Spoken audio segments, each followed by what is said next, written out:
আসসালামু আলাইকুম রহমতুল্লাহি আবরাকাতু। জাপান থেকে সোনিয়া শারমিন নামে এক বোন প্রশ্ন করেছেন, সামুদ্রিক কোন কোন প্রাণী খাওয়া যাবে আর কোনটা খাওয়া যাবে না। বিশেষ করে উদাহরণস্বরূপ শামুক, ঝিনুক, অক্টোপাস, স্কুইড এবং কাঁকড়ার কথা আপনি উল্লেখ করেছেন।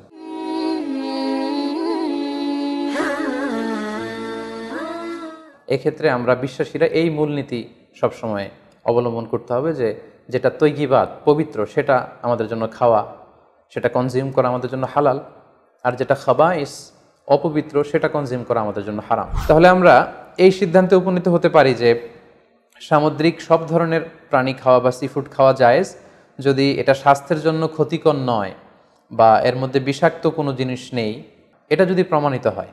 আল্লাহ তাআলা আমাদের সবাইকে ইসলামকে সঠিকভাবে বুঝার, জানার এবং মানার তৌফিক দান করুক। আসসালামু আলাইকুম ওয়া রাহমাতুল্লাহি ওয়া বারাকাতুহু।